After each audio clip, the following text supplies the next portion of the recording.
We're going to be working on a bisected lower extremity today, and we're going to be looking at the posterior aspect of the right lower limb.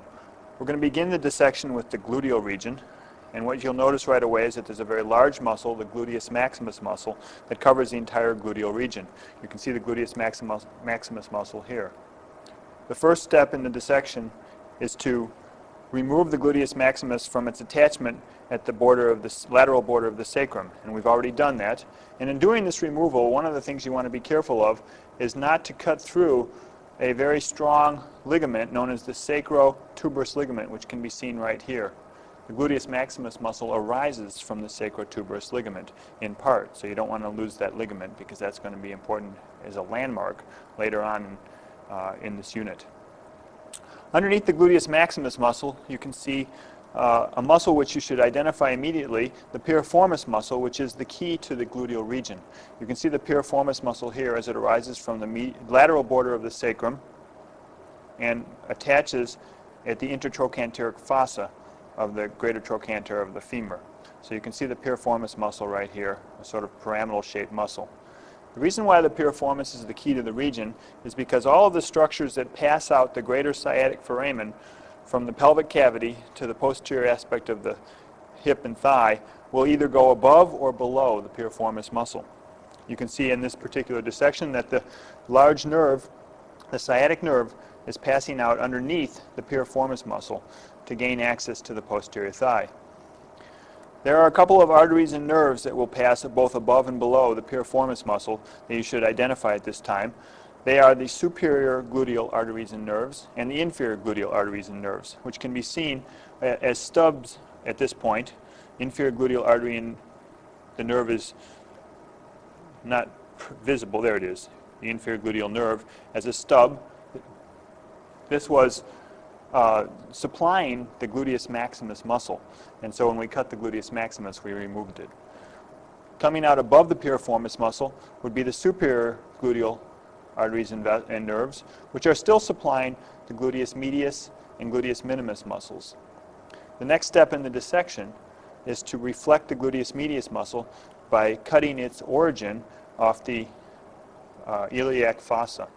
We can remove the gluteus medius muscle, and you can see some of the branches of the superior gluteal artery and nerve as they enter the gluteus medius muscle.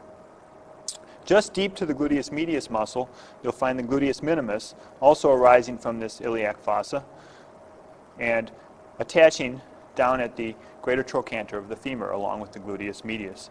These two muscles, you'll recall, are good abductors of the hip joint.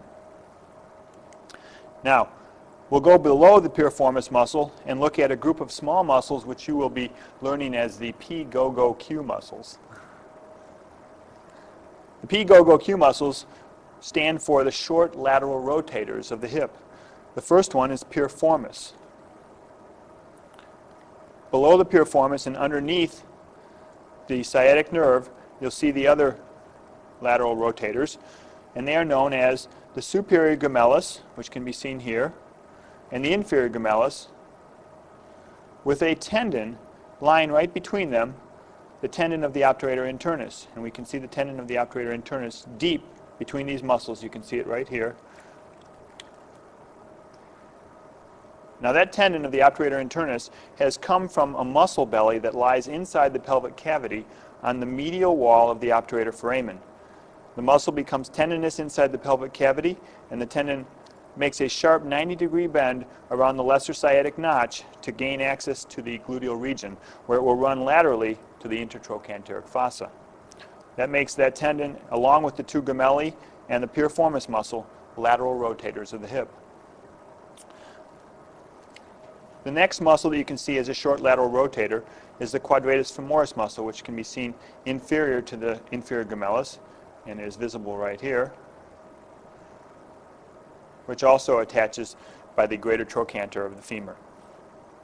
All of these short lateral rotators are innervated by small branches of the sacral plexus.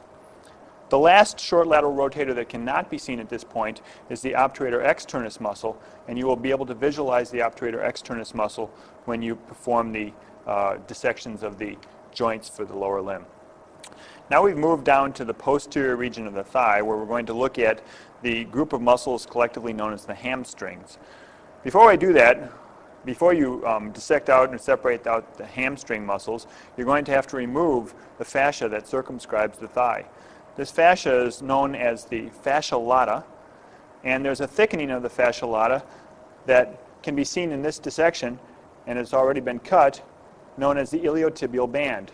You can see how thick the iliotibial band is, and there's actually a muscle that attaches to the iliotibial band in the anterior region of the thigh, which we'll show you later on. The four muscles of the hamstrings can be seen in the posterior thigh. Three of them attach to the ischial tuberosity, which can be seen right here. You can see that all three of these muscles attach to the ischial tuberosity.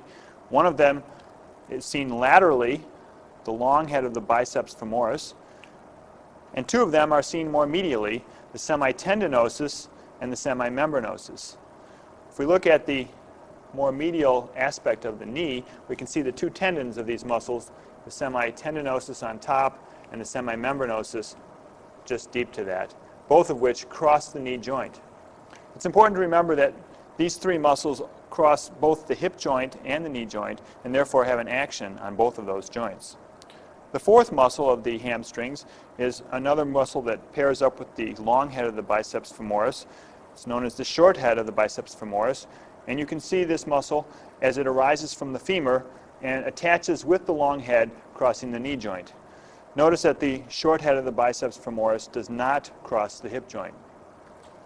All four of these muscles are innervated by branches of the sciatic nerve, which can be seen here as it crosses the hip joint into the posterior aspect of the thigh and runs deep to these muscles. There are two components of the sciatic nerve, one of them the tibial branch, and the other one the common peroneal nerve. The branching of these two nerves will be variable in the cadavers that you'll be dissecting, but these two components will continue down into the lower limb, into the leg. All four of the muscles of the hamstrings are innervated by branches of this sciatic nerve. Finally, the last portion of the dissection that you need to perform is to look for the arteries that are going to supply the posterior thigh. The branches of the deep femoral artery that supply the posterior thigh are known as perforating branches, and they will gain access to the posterior thigh by passing through the adductor magnus muscle. The main branch of the femoral will continue down in the anterior thigh and gain access to the posterior thigh in the popliteal region by passing through the adductor hiatus and passing down into the leg as the popliteal artery. You can see the popliteal artery right here after passing through the adductor hiatus.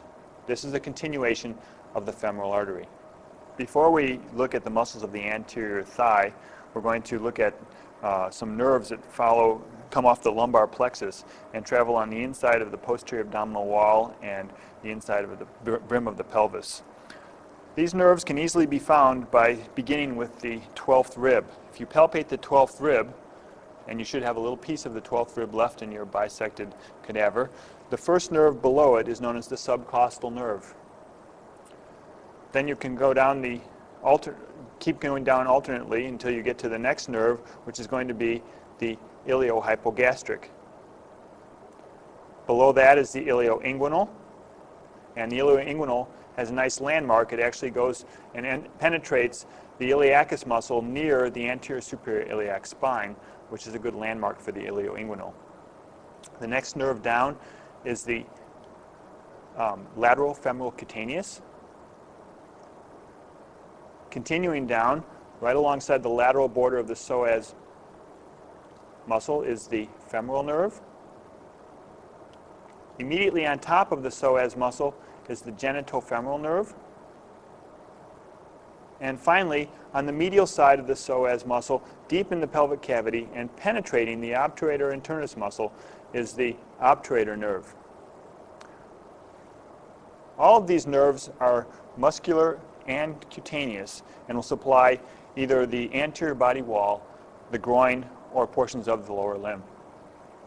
To begin with the muscles of the anterior thigh, we're going to start up in the pelvic cavity and look at two muscles, the iliacus and the psoas major muscle, which both arise up in the pelvic cavity and from the lateral surfaces of the vertebra, and continue down to form a common muscle belly, the iliopsoas muscle, which attaches at the lesser trochanter of the femur. These two muscles are major hip flexors and are both innervated by the femoral nerve. Continuing down from the iliopsoas muscle, we're going to look at the muscles that form the anterior group of the adult thigh. These muscles are also innervated by the femoral nerve, so you can think of the femoral nerve as the nerve to the anterior compartment of the thigh. The most superficial muscle of this group is this very long muscle, actually the longest muscle in the body, known as the sartorius. You can see it arising from the anterior superior iliac spine and crossing the hip joint, continuing down to the medial aspect of the knee and inserting below the knee on the medial aspect of the tibia.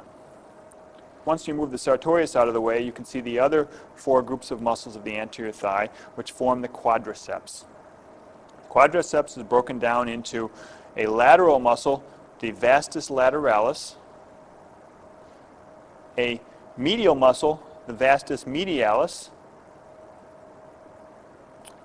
a long straight muscle on top known as the rectus femoris, and a muscle deep to the rectus femoris known as the vastus intermedius.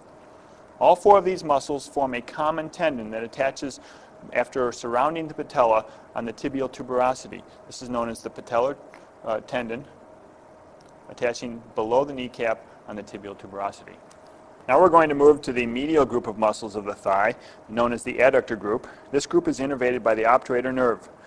The first muscle that you will look at is the most medial muscle, known as the gracilis muscle. It attaches to the pubic symphysis and continues on down to pass below the knee joint and attach in concert with the sartorius and the semitendinosus muscle.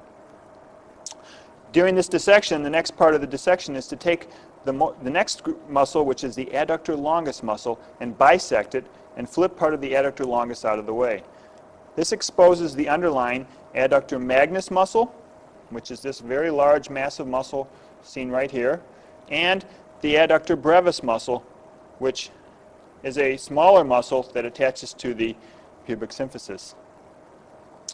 Now it's easy to tell the difference between the adductor brevis and the pectineus, which lies just above it, because the obturator nerve comes out underneath the pectineus but splits around the adductor brevis. Here you can see some branches of the obturator nerve, anterior divisions of the obturator nerve, as they cross on top of the adductor brevis. The last muscle of this group, the pectineus muscle, can be found in either a member of the anterior compartment muscles or the medial compartment muscles. This muscle is innervated by the femoral nerve and also by the obturator nerve. It also performs the functions of adduction as well as flexion. So it really can be put into either of these two groups. Now we're going to finish off the dissection by looking at the blood supply to the anterior thigh. And the main artery that courses into the thigh is the femoral artery, which is a continuation of the external iliac after it passes underneath the inguinal ligament, which would have been approximately here. As soon as the femoral artery passes across the inguinal ligament, it branches into a number of important branches. A lateral branch circumflexes the femur and is known as the lateral circumflex femoral artery. A more medial branch, which can come off of the femoral or can come off of the deep femoral artery, is the medial femoral circumflex. And these two arteries, the lateral and medial femoral circumflex, continue around to the posterior aspect of the femur and take part in an important anastomosis behind the femur and supply the head of the femur with its blood supply. The last branch of the femoral that we need to look at is the deep femoral, or profunda femoris, which we already talked about with the posterior thigh, because this artery continues down on top of the adductor magnus and gives perforating branches through the adductor magnus to supply the posterior thigh. The continuation of the femoral will follow down the adductor canal and pierce the adductor hiatus in the adductor magnus muscle to gain access to the back of the knee joint, where it changes its name to the popliteal artery.